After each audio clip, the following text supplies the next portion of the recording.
A quick update on AXS here. So we haven't covered this one in a while. So looking at it here on the, what is this? This is the 3-day chart to begin with, just to get a short-term price to watch from the high to the low here, which trying to make a double bottom with a higher low. We'll zoom in just a moment. So right now, if you can get over 372, that would confirm a short-term bottom, and then bullish back over the 382 at about 450.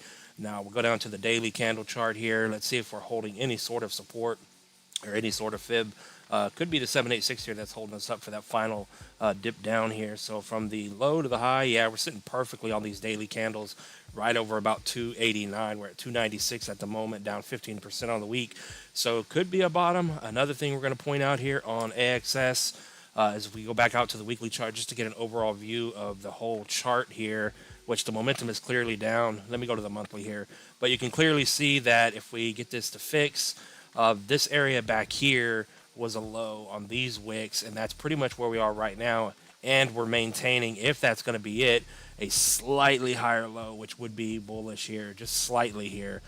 So we'll see what happens here on AXS. Now, on the bigger picture of things, if we move that out of the way, low to the high on the ultimate chart here, you can see that 0.5 was holding as the bottom at 411. We are below it. We got stuck at it on this monthly candle.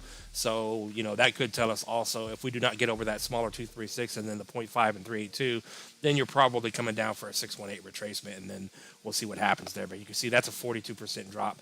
So if this thing comes down to about 170 here, I would imagine that would be the bottom on AXS, and then we'll go sideways and up into 2025 here. Now, with all that being said, of course, comment down below your thoughts on Axie Infinity here for 2025. If this is the bottom, we'll readjust if it goes lower, of course. But going from the high to the low here, we got a target to watch. And remember, these older coins are probably good for 5 to 10x. Some may go higher than that, but that's what we've been saying. So you can see here, if this is a bottom on AXS, and the new high would be 480 here. So if you think that is possible, that's 150x from where we are right now. So I don't think that's going to happen.